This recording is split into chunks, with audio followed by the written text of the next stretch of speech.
ሉሻዬ እንግዲህ ዛሬ ያብን ልቤን መልስልኝ፣ ልቤ አንተ ጋ ነው ያለው፣ ልቤን ካልመለስክልኝ ተረጋግቼ እንኳን መቀመጥ የሚችል አልመሰለኝም እያለች ነው።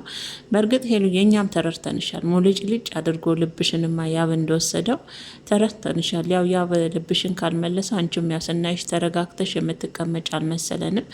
እንደው ያ በምን ቀን ነው እንደው ልብሽን የወሰደው? ሄሉዬ የኔ ቆንጆ ማለት ነው። ለማንኛውም አይዞሽ፣ ልብሽን ወን ይመልስልሻል። ወን ደግሞ አብራችሁ ተንከባክባችሁ ታስቀጥሉታላችሁ። ካልሆነ ማለት ነው። ካልሆነ ደግሞ ያው በእኛም ግፊት ቢሆን በእኛ ቅመሞች ግፊት ቢሆንም ያው ልብሽን እንዲመልስልሽ እናደርጋለን። ሄሉዬ እኔ ውድ ማለት ነው።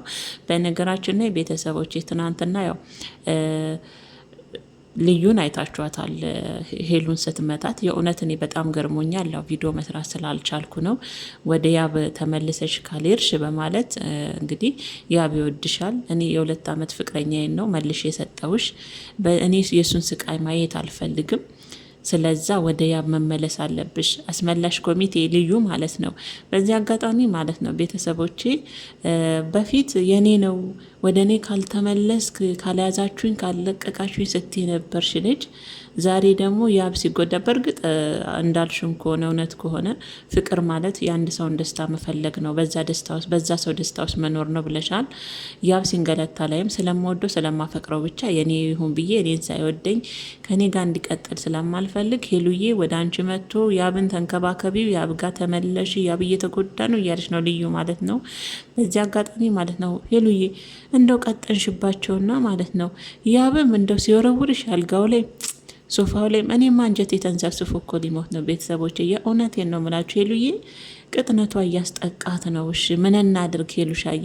በልዩ አቅም እንኳን እና ነገሩ ያስደፈርሽ ያብ ነው። እሱ እንደዛ ሲያረግሽ ባታይ፣ እሷም እንደዛ እየገፈተረች በገዛ ቤትሽ ልትመታሽ ባትሞክር ባትመታሽ አይገርመኝም ነበር። የእውነቴን ነው ቤተሰቦችና ሄሉዬ ቅጥነትሽ ብቻ ሳይሆን ቅጥነትሽ ውበትሽ ነው። ግን ራስሽን አስከብር። ያም እየተነሳ እጁን የሚያነሳብሽ ሴት መሆን የለብሽም ብዬ ነው ማስበው። እንኳን ሴቷ ወንዱ ራሱ ቢኖር ማለት ነው። እና ስነ ስርዓት የሚባል ነገር አለ። ልዩ አሁን ሄሉን እንዴት እንደምታረጋት ልክ ያብ እንደሚያደርጋት ማለት ነው። ምንድን ነው የሚባለው?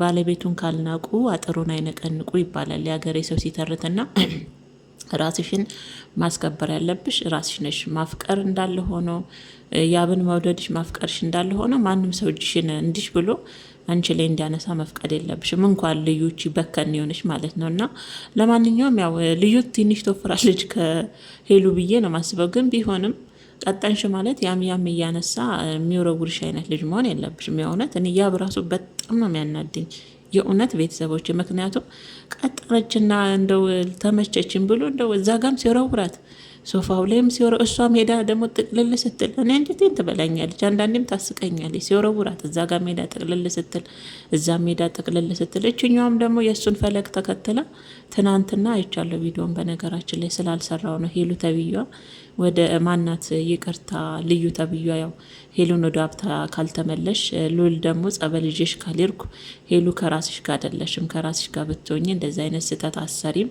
እሱን ለማስቀናት ብለሽ እኛም አንቺም ከማታውቂው ሰው ጋር አትሆኝም በማለት ያው ሉልም ጸበል ይዞ ለመሄድ ሄሉን ሲጎትታት ነበርና እንደው አሳዘነችኝ። የእውነት አሳዘነችኝ። እንደው የሄሉ መጨረሻ ልንፍቅን ያለኝ የእውነት የተረጋጋ ህይወት ይዛ የራስ የምትለው እንደው የሚያከብራት። በነገራችን ላይ ፍቅር ከክብር ይጀምራል። ሴትን ልጅ ማያከብር ወንድ ለወደፊቱም ከባድ ነው። እሷም እንደዛው ማለት ነው። እና መከባበር የሌለበት ፍቅር፣ መከባበር የሌለበት ትዳር አደጋ ነው ማለት ነው። ምንም ትሆን ለምን መርፌ አታክልም፣ ሊያከብራት ይገባል። እንዲየወረወረ እንደ ልቡ ብድግ ቁጭ እያደረገ እንትን ሚላት መሆን የለባትም። የእውነቴን ነው የምላችሁ ቤተሰቦች። እና ትናንትና ደግሞ ልዑል በእርግጥ ያው መጀመሪያም ተናግሯል። ሄሉን ጸበል ይዤ መሄድ አለብኝ፣ የሆነ ነገርማ ሆናለች፣ ጸበል መግባት አለባት ሲል ነበር። ግን ቢሆንም እሱ ወንድምነትን ነው የእሱ ሳይሆን የገረመኝ የዚችኛዋ ነው። እቺ ልዩ የምትባሏ ጦጣዋ ማለት ነው።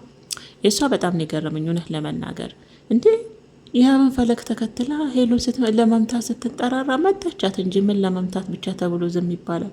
እና ሄሉዬ በዚህ ልክ ለሴቱም ለወንዱም እጅሽን እንዲያነሱብሽ ማድረግና መፍቀድ የለብሽም ማለት ነው የኔ ቆንጆ።